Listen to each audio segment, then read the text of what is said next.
नमस्कार, बहुत स्वागत है आप सभी का खबरों के सफर में। मैं हूं आपके साथ ज्योति यादव। तो बुलेटिन की शुरुआत करेंगे इस वक्त की बड़ी खबर के साथ। ईडी ने माफिया अतीक अहमद और उसके करीबियों को काली कमाई से जुटाई गई बेईमानी संपत्तियों की जांच में बड़ी कार्रवाई की है। ईडी ने लखनऊ, प्रयागराज, नोएडा और दिल्ली में अतीक अहमद के करीबियों के 24 से अधिक ठिकानों पर छापा मारा है।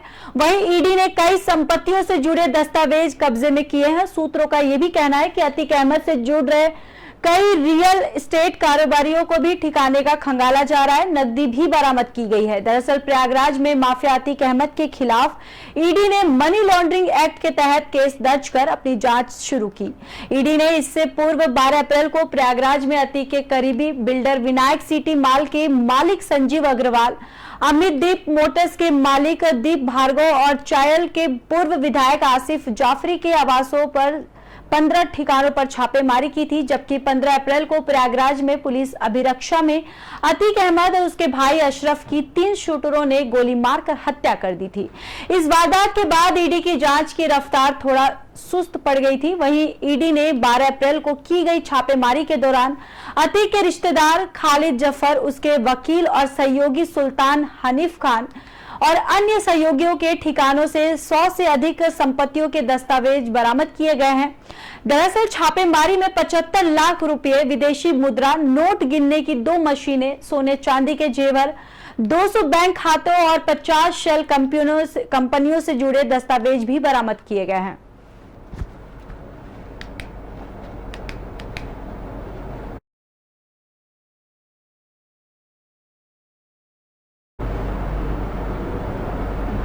बढ़ते अगली खबर की ओर। प्रधानमंत्री नरेंद्र मोदी 27 जून को भोपाल से देश के 10 लाख बूथों पर भारतीय जनता पार्टी के नेताओं और कार्यकर्ताओं को डिजिटल तरीके से संबोधित करेंगे। पार्टी के एक वरिष्ठ नेता ने बुधवार को यह जानकारी दी। दरअसल बीजेपी की मध्य प्रदेश इकाई के अध्यक्ष वीडी शर्मा ने कहा कि अलग अलग राज्यों से पार्टी के 2500 नेता इस कार्यक्रम में शामिल होंगे। वहीं खजुराहो से लोकसभा सदस्य शर्मा ने कहा कि प्रधानमंत्री 27 जून को भोपाल पहुंचेंगे और वंदे भारत एक्सप्रेसवे को हरी झंडी दिखाएंगे। वहीं आपको बताते चले कि देश भर के 10 लाख बूथों से बीजेपी कार्यकर्ताओं को डिजिटल तरीके से संबोधित भी करेंगे। उन्होंने दावा किया है कि मध्य प्रदेश के 64,100 बूथों के 48 लाख कार्यकर्ता भी इस कार्यक्रम में भाग लेंगे। उन्होंने कहा कि अगर प्रधानमंत्री अनुमति देते हैं तो भोपाल में रोड शो भी किया जाएगा। उन्होंने कहा कि प्रधानमंत्री 27 जून को धार भी जाएंगे। गौरतलब है कि बीजेपी शासित मध्य प्रदेश में इस साल के अंत में चुनाव होने भी हैं।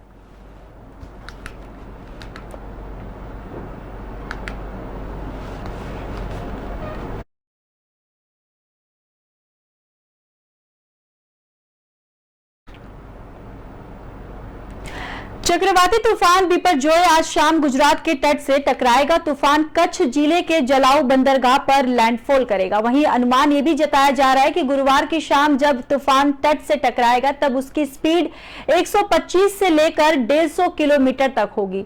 दरअसल संभावित नुकसान को देखते हुए केंद्र और राज्य सरकार के साथ साथ प्रशासन भी मुस्तैदी से राहत और बचाव कार्य की तैयारी में जुटा हुआ है।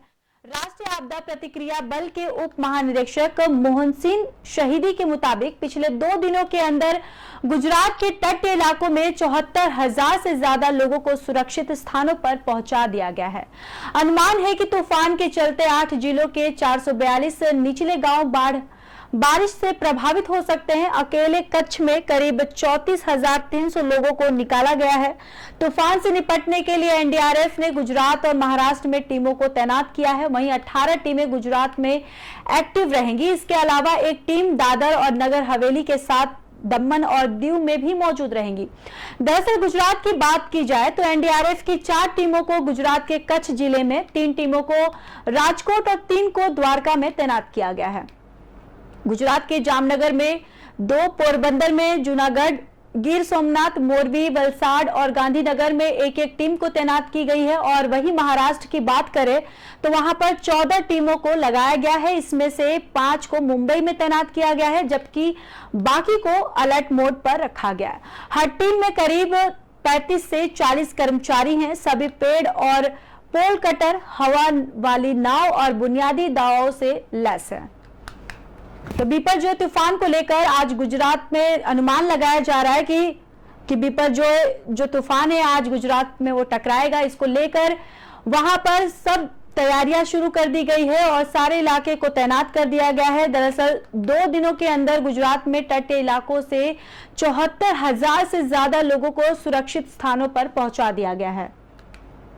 अनुमान यह भी लगाया जा रहा है कि तूफान के चलते 8 जिलों के 442 निचले गांव बाढ़ बारिश से प्रभावित हो सकते हैं।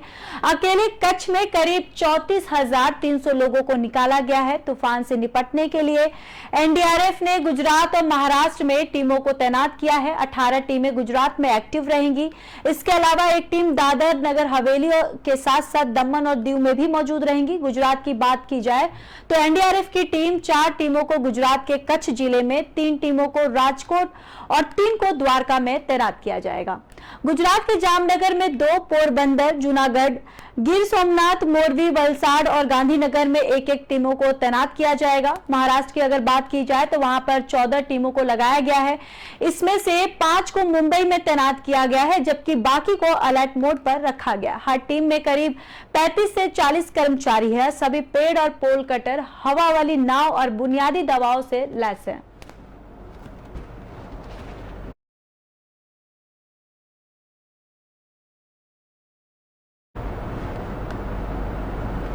बीजेपी ने कांग्रेस नेता राहुल गांधी, कर्नाटक के मुख्यमंत्री सिद्धारमैया, उप मुख्यमंत्री डीके शिवकुमार और कर्नाटक प्रदेश कांग्रेस कमेटी के खिलाफ मानहानि का केस किया है। दरअसल बीजेपी ने बेंगलुरु के अतिरिक्त मुख्य मेट्रोपॉलिटन मजिस्ट्रेट अदालत में मानहानि का मामला दर्ज कराया है। स्पेशल कोर्ट ने मंगलवार को इस संबंध में सभी प्रतिवादियों को समन जारी करने का निर्देश दिया। पूर्व और मौजूदा सांसदों और विधायकों से जुड़े मामलों की सुनवाई करने वाली इस कोर्ट ने आईपीसी की धारा 499 और 500 के तहत संज्ञान लिया और मामले की सुनवाई के लिए 27 जुलाई की तारीख निर्धारित की है। बीजेपी के राज्य सचिव एस केशव प्रसाद ने विज्ञापनों में झूठे दावे कर पार्टी की छवि बिगाड़ने का आरोप लगाने वाली ये निजी शिकायत 9 मई को दायर की थी। शिकायत के मुताबिक केपीसी ने कर्नाटक विधानसभा चुनाव से पहले 5 मई को प्रमुख अखबारों में प्रकाशित विज्ञापन में दावा किया गया था कि राज्य की तत्कालीन बीजेपी सरकार भ्रष्टाचार में लिप्त थी और उसने पिछले 4 वर्षों में 1.5 लाख करोड़ रुपए लूटे हैं। शिकायत के बाद विज्ञापन में केपीसीसी की ओर से किए गए दावे पूरी तरह से बेबुनियाद, पूर्वाग्रह से ग्रसित और मानहानि थे।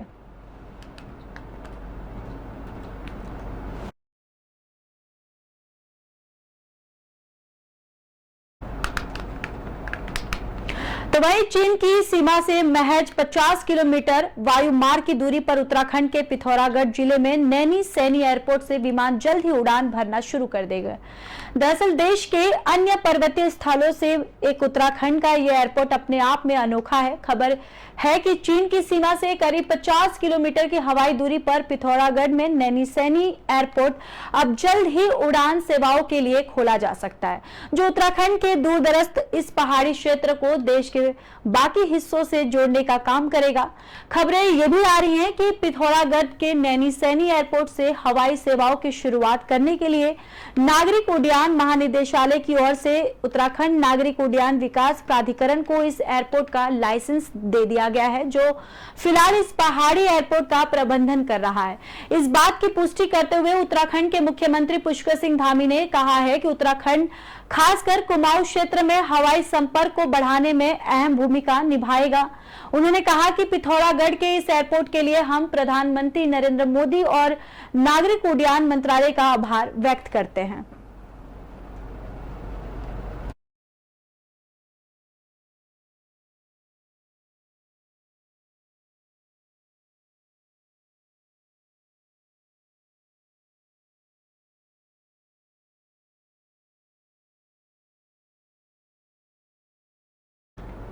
तो चीन सीमा से महज 50 किलोमीटर वायु मार्ग की दूरी पर उत्तराखंड के पिथौरागढ़ जिले में नैनी सैनी एयरपोर्ट से विमान जल्द ही उड़ान भरना शुरू कर देंगे और देश के अन्य पर्वतीय स्थलों में से एक उत्तराखंड का यह एयरपोर्ट अपने आप में अनोखा है।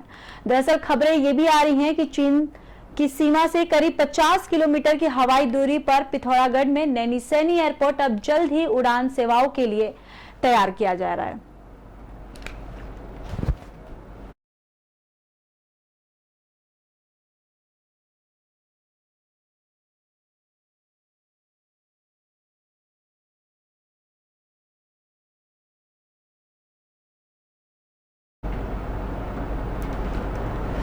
तो वहीं उत्तराखंड में बढ़ रहे लव जिहाद के मामलों के बाद अब हिंदू और मुस्लिम दोनों ही संगठनों ने महापंचायत का ऐलान कर दिया है। दरअसल हिंदू संगठन के लोग 15 जून के पुरोला तो मुस्लिम संगठन 18 जून को देहरादून में महापंचायत करने जा रहे हैं। उधर पुलिस का कहना है कि ऐसी कोई अनुमति अभी उनसे नहीं ली गई है और ऐसे में अगर कानून व्यवस्था प्रभावित हुई तो कड़ी कार्रवाई के लिए तैयार रहें। उत्तराखंड में लव जिहाद को लेकर उत्तरकाशी के पुरोला में 15 जून को महापंचायत होने जा रही है, तो ठीक उसी तरह देहरादून में 18 जून को मुस्लिम समाज महापंचायत करने जा रहा है। मुस्लिम समाज का कहना है कि वह लव जिहाद या फिर अन्य इस तरह के कार्यों का समर्थन नहीं करते हैं। देहरादून शहर काजी मोहम्मद अहमद कासिम ने कहा कि उन्होंने यह महापंचायत इसलिए बुलाई है कि वह लोगों को यह बताना चाहते हैं कि लव जिहाद या फिर अन्य किसी तरह के गैर कानूनी तरीकों का हम समर्थन नहीं करते। उन्होंने ये भी कहा कि एक समुदाय विशेष को टारगेट करना ठीक नहीं है। हिंदू और मुस्लिम संगठनों द्वारा पंचायत का ऐलान करने के बाद पुलिस भी अब अलर्ट में नजर आ रही है। वहीं आईजी गढ़वाल का कहना है कि उन्हें ऐसी कोई भी अभी जानकारी लिखित तौर पर उनके पास नहीं आई है। आईजी गढ़वाल करण सिंह न्यायालय ने कहा कि किसी को भी कानून व्यवस्था और माहौल खराब करने की परमिशन नहीं दी जाएगी। आईजी गढ़वाल ने यह भी कहा कि अभी फिलहाल महापंचायत को लेकर कोई परमिशन नहीं दी गई है और ना ही परमिशन के लिए कोई पत्र आया है। आईजी न्यायालय ने यह भी कहा कि उत्तरकाशी में कानून व्यवस्था बनाने के लिए पुलिस ने फ्लैग मार्च किया है और इसके साथ ही वहां का जिला प्रशासन और पुलिस प्रशासन लोगों से बातचीत कर रहा है। देहरादून में भी इस बारे में वार्ता की जा रही है।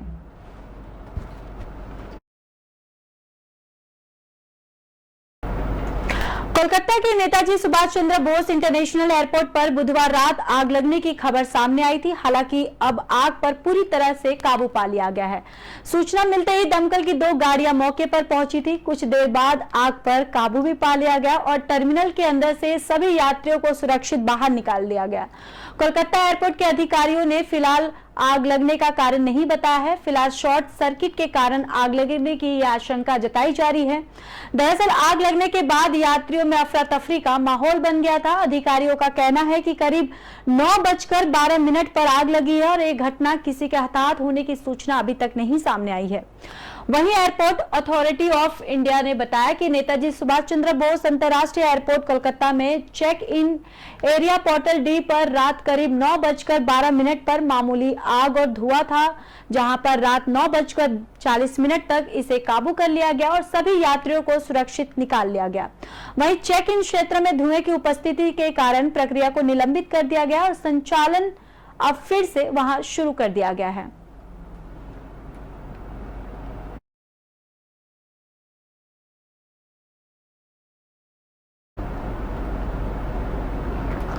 भारतीय कुश्ती संघ के पूर्व अध्यक्ष बृजभूषण शरण सिंह के खिलाफ कथित तौर पर जो उत्पीड़न के मामले में गुरुवार को दिल्ली पुलिस चार्जशीट दायर कर सकती है।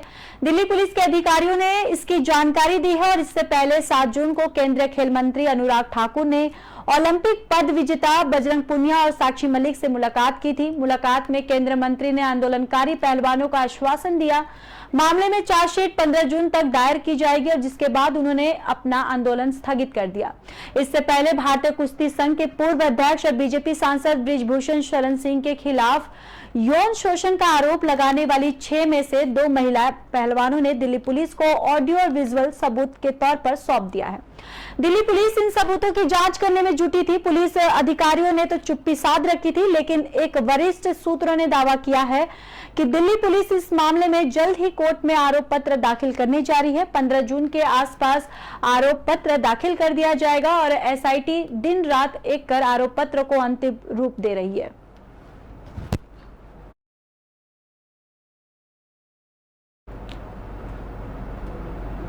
फिलहाल के लिए इस बुलेटिन में बस इतना ही। मुझे दीजिए इजाजत। नमस्कार।